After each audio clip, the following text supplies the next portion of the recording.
Inilah detik-detik mobil minibus mewah tercebur ke Sungai Katingan di Kabupaten Katingan, Kalimantan Tengah. Seorang pria bernama Iyo, warga Tumbang Sanamang, Kecamatan Katingan Hulu, berusaha menolong pengemudi dan penumpang yang berada di dalam mobil tersebut. Kuatnya arus sungai membuat mobil terbawa arus. Iyo yang berusaha menolong kelelahan hingga tenggelam terbawa arus. Pengemudi serta 2 penumpang di dalam mobil Fortuner putih itu berhasil menyelamatkan diri. Diketahui mobil minibus mewah itu dikemudikan oleh Kapolsek Katingan Hulu, Ibda Ali Harahap. Dugaan sementara mobil tersebut mengalami remblong ketika hendak turun ke kapal penyeberangan di Desa Rantau Asem, Katingan Tengah. Saat ini tim Basarnas dibantu TNI Polri tengah melakukan pencarian Iyo, warga yang berusaha menyelamatkan mobil tersebut. Assalamualaikum pemirsa, bagaimana kabar Anda hari ini? Semoga sehat dan selalu bahagia. Seperti biasa, sebelum beraktivitas, kita update dulu yuk seputar informasi menarik agar pagi Anda lebih berisi. Bersama saya, Erlang Purbaya, ini dia Cakrawala selengkapnya.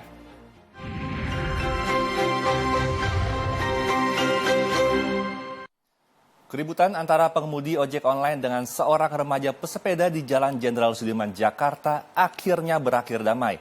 Meski telah berdamai, namun kepolisian tetap memberi peringatan kepada pengemudi ojol karena telah melanggar aturan lalu lintas dengan menerobos jalur sepeda.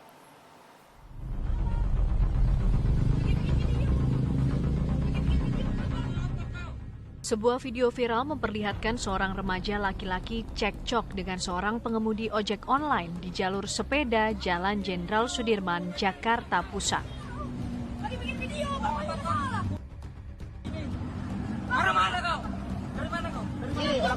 Dalam video yang beredar, remaja tersebut tengah membuat konten video. Ketika melintangkan sepedanya di jalur sepeda, ia ditegur seorang pengemudi ojek online yang merasa terhalangi.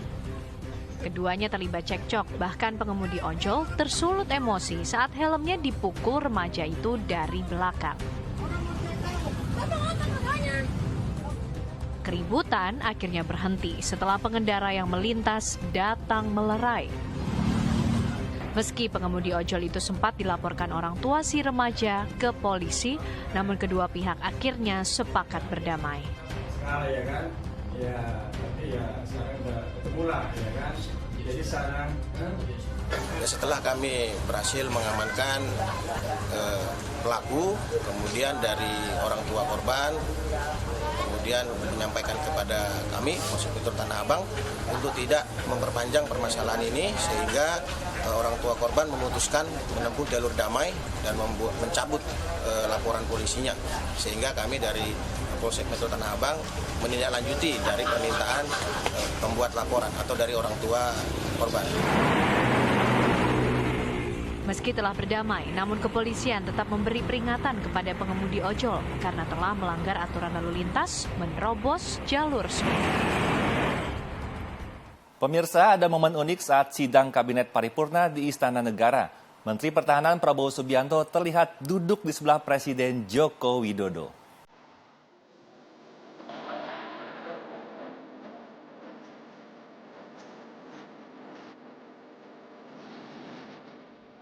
Momen ini menjadi berbeda dari biasanya, sebab lazimnya hanya Presiden, Wakil Presiden, dan jajaran Menko yang berada di baris depan. Dalam sidang-sidang Kabinet Paripurna sebelumnya, Prabowo duduk bersama menteri-menteri lainnya di hadapan Presiden. Deputi Protokol dan Pers Media Istana, Yusuf Permana, dan Menteri Koordinator Bidang Perekonomian, Erlangga Hartarto menjelaskan, Prabowo Subianto dalam sidang ini mendapat tempat duduk di sebelah Presiden karena Prabowo adalah Presiden terpilih. Menteri Komunikasi dan Informatika Budi Ari buka suara soal adanya serangan hacker terhadap Pusat Data Nasional. Selain itu, Menkominfo juga membenarkan adanya permintaan tebusan sebesar 8 juta dolar Amerika Serikat atau setara 131 miliar rupiah.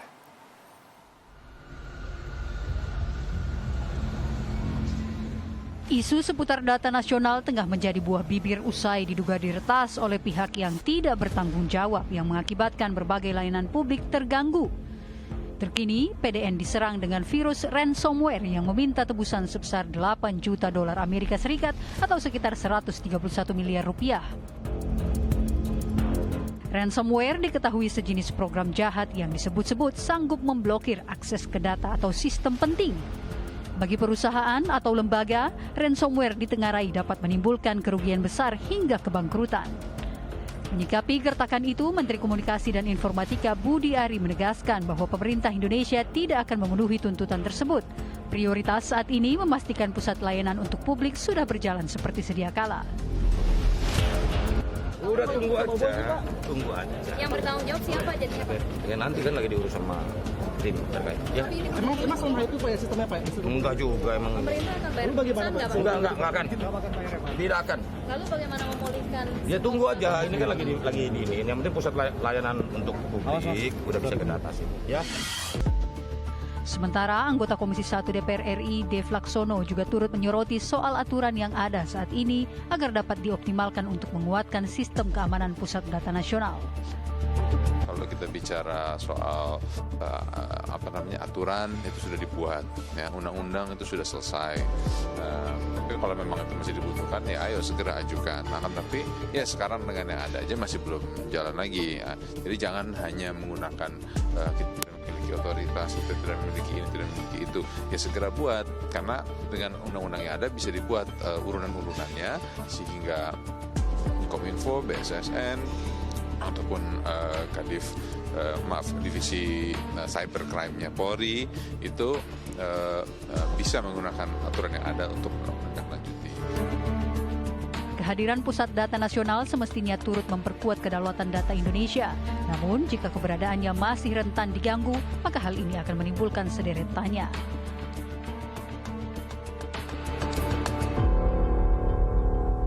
Badan Siber dan Sandi Negara melaporkan Pusat Data Nasional atau PDN menjadi korban serangan Lockbit 3.0 ransomware. Pemerintah dinilai terlambat dalam bereaksi dan tidak memiliki backup data sehingga rentan menjadi sasaran.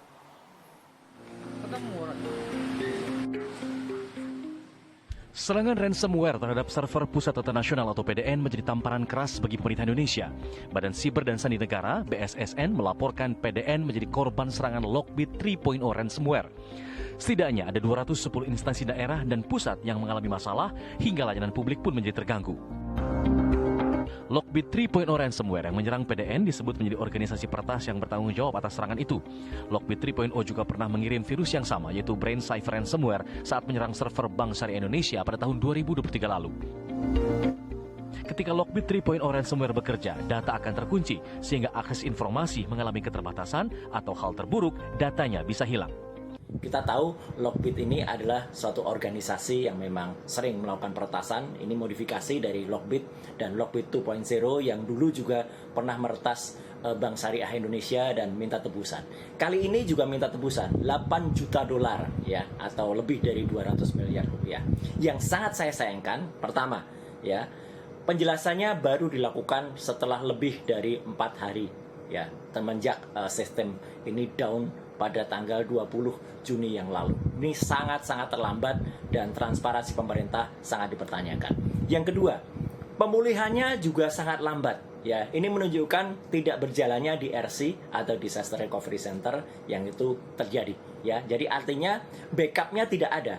Kalau ada backup dengan cepat, backup itu langsung mereplace sistem yang ada dan kita tidak perlu memusingkan adanya ransomware-nya, ya. Karena apa? Karena tebusannya tidak usah dipikir, kita punya backupnya. Rentannya data nasional diretas menjadi gambaran minimnya penghargaan terhadap SDM berkualitas di bidang ketahanan data. Mungkin kita karena masih baru, ya, sehingga memang belum siap, belum matang. Atau mungkin juga karena kita belum dapat SDM yang topnya. Ya. Mungkin gaji kita nggak sebaik gaji di luar negeri, sehingga banyak yang top-top itu malah hari keluar. Sehingga memang saya lihat memang sejak dulu ya banyak sekali kita kejadian sistem pemerintah terutama yang kecurian datanya, kena defacing dan sebagainya merupakan ciri khas dari kurangnya SDM yang bekerja baik untuk mengamankan. Badan Siber dan Sandi Negara menyebut sudah melakukan penanganan gangguan terutama yang menyerang PDN. BSSN mengklaim sudah mengetahui sumber serangan dan akan menindaklanjutinya dengan melibatkan sejumlah pihak guna melakukan investigasi. Pemirsa, ini harus menjadi perhatian kita semua, di mana sampah yang menumpuk hingga kualitas air yang tercemar limbah menjadi masalah serius bagi Kali Krukut, Jakarta Pusat.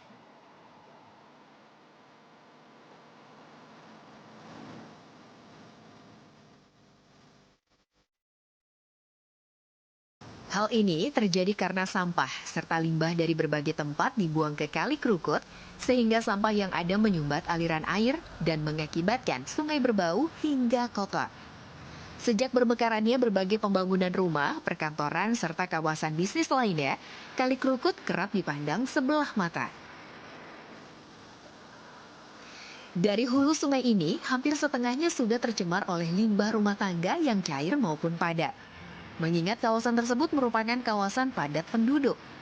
Penanganan sampah badan air di Kali Krukut rutin dilakukan oleh petugas UPS badan air dengan rata-rata volume sampah mencapai 4 sampai dengan 6 meter kubik per hari.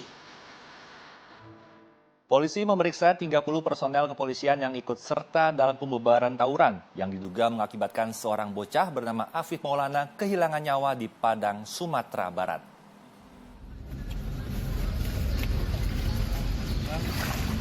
Polisi terus menyelidiki kasus meninggalnya seorang bocah bernama Afif Maulana yang diduga kehilangan nyawa saat pembubaran aksi tawuran di Padang, Sumatera Barat. Wakapolresta Padang AKBP Ruli Indra Wijayanto menyebut hingga saat ini pihaknya telah memeriksa 30 personil terkait kematian Afif Maulana. Jika ada tindakan personil anggotanya yang melanggar, ia memastikan akan ditindaklanjuti oleh Propam Polda Sumbar. Saat ini kita masih terus melakukan penyelidikan, ya. Kita meminta keterangan dari saksi-saksi, terus kemudian juga kita masih menggali informasi-informasi dari yang lainnya. Karena kita masih baru mendapatkan sumber keterangan dari salah satu sumber informasi atas nama Adit PU yang merupakan temannya pada saat berboncengan, itu ada ajakan kepada yang bersangkutan saat diamankan itu untuk melompat. Sedangkan posisi jembatan itu dengan kondisi di bawah itu cukup dalam sekali, kurang lebih ada 25 meter. Itu kita sudah lakukan kegiatan olah TKP tahap pertama maupun tahap 2. Nah, ini juga ada informasi simpang siur, Pak, tentang keterlibatan oknum kepolisian nih, Pak. Ini bagaimana, Pak, untuk prosesnya untuk kepada... Ini juga masih menjadi proses penyelidikan yang kami lakukan. Tadi saya sudah sampaikan pada rekan-rekan sekalian, seandainya memang ada perilaku-perilaku yang melanggar atau berlebihan yang dilakukan, tentunya akan dilakukan tindak lanjut, ya, proses lanjut yang tentunya akan ditindaklanjuti oleh Propam. Berdasarkan keterangan saksi, korban Afif Maulana diduga tewas usai melompat di atas jembatan Batang Kuranji dengan ketinggian sekitar 30 meter saat hendak diamankan polisi. Namun terkait dengan luka lebam di sekujur tubuh korban, polisi belum bisa menyimpulkan penyebabnya. Sementara itu, Lembaga Bantuan Hukum Padang, Sumatera Barat yang diberi kuasa oleh keluarga Afif Maulana menduga kuat kematian korban akibat penyiksaan.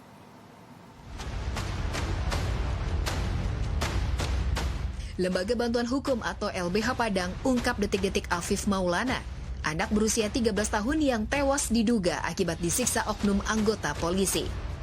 Usai kejadian, Minggu siang pukul 11.55 WIB, jasad Afif Maulana ditemukan mengapung di Sungai Batang Kuranji di bawah jembatan Jalan Bypass Kuranji.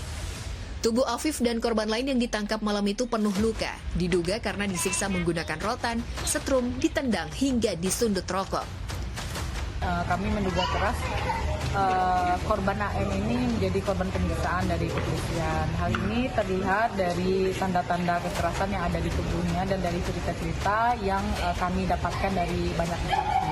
Yang kami temukan juga ternyata dalam kasus penyiksaan ini yang dilakukan oleh tim Tabarat Polda Sumbar sebanyak 30 orang ini bukan hanya saudara AM, anak AM yang menjadi korban, tetapi ada korban-korban lainnya yang kami temukan dan mereka juga mendapatkan tindakan kekerasan dari anggota kepolisian. Kami mengidentifikasi ada 5 orang anak dan 2 orang dewasa berumur 18 tahun yang menjadi korban juga dalam peristiwa ini ketika pengamanan mereka di jembatan Kuranji saat itu. Penganiayaan diduga dilakukan agar para korban mengaku sebagai pelaku tawuran. Padahal saat itu korban hanya berjalan malam dan tidak melakukan pelanggaran hukum apapun. Kita beralih ke informasi lainnya. Partai pemenang Pileg Jakarta PKS resmi mengusung Anies Baswedan dan Sohibul Iman sebagai bakal calon gubernur dan wakil gubernur DKI Jakarta.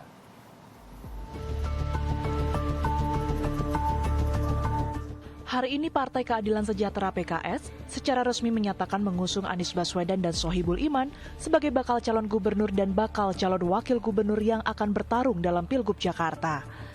Sebelumnya, Partai Keadilan Sejahtera PKS menyatakan mengusung Wakil Ketua Majelis Syuro, Sohibul Iman, dalam kontestasi Pilgub Jakarta 2024 karena dinilai kader terbaik PKS yang memiliki kapasitas mumpuni. Keputusan mengusung Anies dan Sohibul ini diumumkan Presiden PKS Ahmad Saiku hari ini.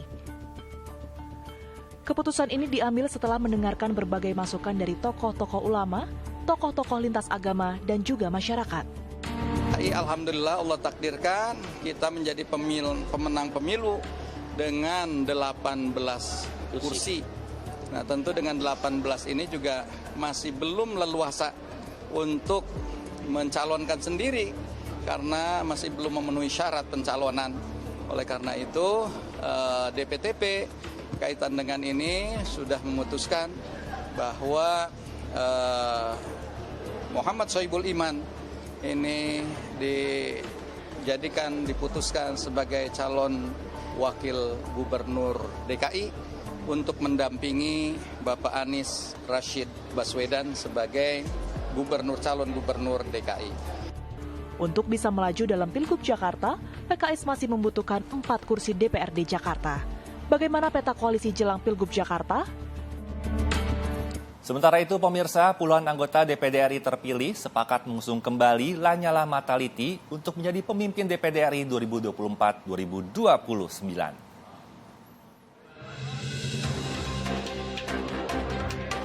Puluhan anggota DPD RI terpilih bersepakat mengusung kembali Lanyala Mahmud Mataliti menjadi pemimpin DPD RI 2024-2029. Dukungan tersebut dinyatakan dalam deklarasi paket pimpinan DPD RI 2024-2029 yang digelar di Telaga Senayan, Jakarta dengan pembacaan pernyataan sikap dan prosesi penandatanganan. Sejumlah anggota senator senior dan milenial kompak usung Lanyala, Nono Sampono, Elviana, dan Tamsil Limrung sebagai paket pimpin DPD RI hingga 5 tahun ke depan. Paket pemimpin yang diusung ini dianggap mempunyai visi misi untuk mewujudkan DPD RI semakin kuat dan bermartabat.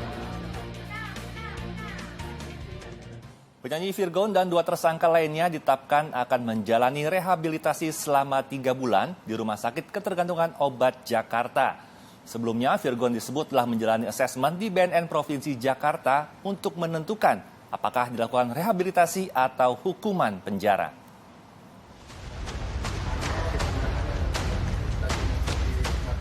Penyanyi Virgon hanya bisa terpaku saat menyaksikan jajaran kepolisian Polres Metro Jakarta Barat menunjukkan barang bukti penyalahgunaan narkotika yang ia lakukan bersama 2 rekannya di hadapan awak media. Ini sabu.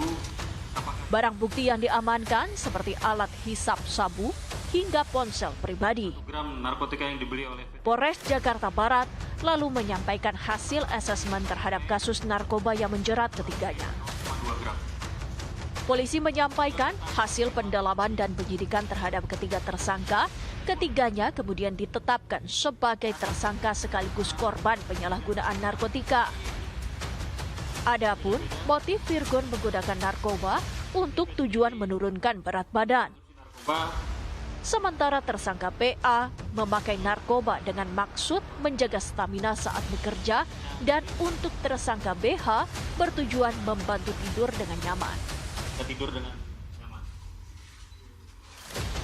Dari hasil pendalaman yang dilakukan oleh penyidik bahwa memang ketiga orang tersangka ini masuk kita kategorikan sebagai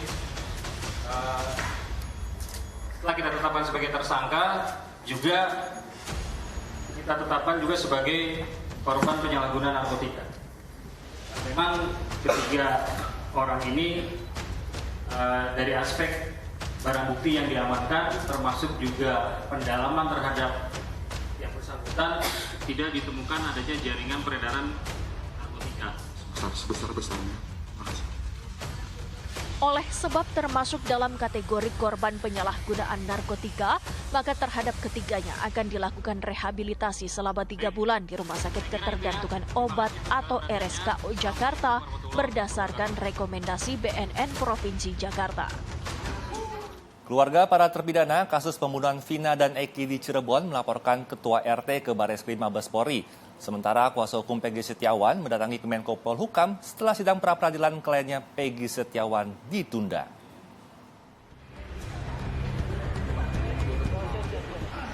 Deddy Mulyadi mendampingi para keluarga terpidana mengatakan, langkah ini diambil karena mereka menilai Abdul Pasren memberikan kesaksian palsu yang merugikan para terpidana. Pasren dalam persidangan sebelumnya menyatakan bahwa kelima terdakwa tidak menginap di rumahnya pada malam kejadian. Pasren mengaku bahwa keluarga terdakwa mendatangi rumahnya dan memintanya untuk memberikan kesaksian yang mendukung alibi para terdakwa. Namun, keluarga para terdakwa membantah keras tuduhan Pasren. Bahwa hari di putusan pengadilan 2016, itu kan ada putusan yang menyatakan bahwa Ibu siapa? Ibu Aminah itu bersimpuh di pangkuan Pak RT Pasren meminta agar Pak RT Pasren berbohong dengan mengiming-imingi uang. Kemudian didampingi oleh pengacara. Setelah saya menemui mereka, sambil menangis mereka mengatakan, mereka tidak ada peristiwa itu. Yang ada adalah mereka dan keluarga terpidana datang ke Pak RT Pasren untuk meminta agar Pak RT Pasren berkata jujur. Sementara tim kuasa hukum Peggy Setiawan ingin Menteri Polhukam memberikan teguran kepada pihak Polda Jawa Barat atas ditundanya sidang pra-peradilan. Ini dikarenakan pihak Polda Jawa Barat tidak hadir, sehingga sidang harus ditunda dan akan dilanjutkan pada 1 Juli 2024 mendatang. Tim kuasa hukum Peggy berharap Menteri Koordinator Bidang Politik, Hukum, dan Keamanan, Marsikal TNI Purnawirawan Hadi Cahyanto, yang juga merupakan Ketua Kompolnas, Komisi Kepolisian Nasional, menegur Polda Jawa Barat karena tidak hadir dalam sidang perdana pra-peradilan. Terima kasih Anda masih setia menyaksikan Cakrawala bersama saya Erlang Purbaya. Pemirsa, seorang warga yang berusaha membubarkan tawuran di Jalan Terusan Rawabadak Utara, Koja, Jakarta Utara menderita luka di bagian paha.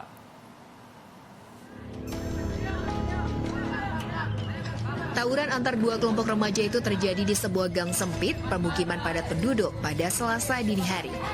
Mereka mempersenjatai diri dengan senjata tajam, batu hingga botol beling. Meski akses masuk pemukiman warga sudah ditutup pagar saat jam malam, namun pelaku tawuran tetap nekat menerobos untuk menghampiri lawannya.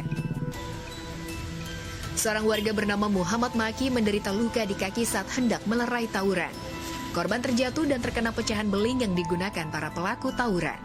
Ketua RT setempat telah melapor ke Kepolisian Polsek Koja, Jakarta Utara, agar polisi sering melakukan patroli. Kepala Staf Angkatan Darat Jenderal TNI Maruli Simanjuntak serta BKSDA Jawa Barat melepas liarkan sejumlah satwa dilindungi di wilayah detasemen pemeliharaan daerah latihan Kostrat di kawasan hutan lindung pegunungan Sanggabuana, Karawang, Jawa Barat. Berita ini sekaligus menutup perjumpaan kita pagi ini. Saya Erlang Purbaya pamit undur diri, tetap semangat, sampai jumpa dan wassalamualaikum.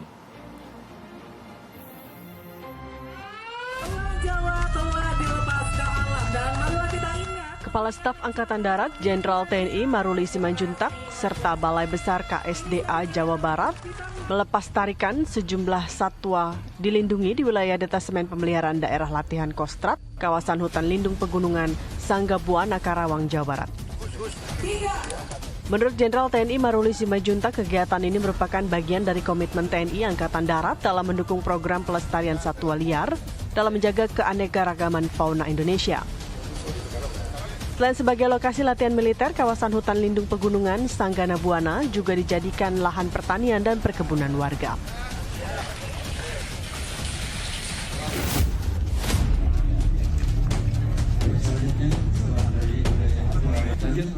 Polres Metro Tangerang Kota memberikan bantuan berupa sembako kepada warga miskin di Jalan Tanah Gocap, Karawaci, Kota Tangerang, Banten. Warga yang mendapat bantuan telah cukup lama menempati rumah tidak layak huni. Untuk memperingati hari ulang tahun Bayangkara ke-78 tahun mendatang, warga miskin tersebut akan mendapatkan bantuan berupa bedah rumah.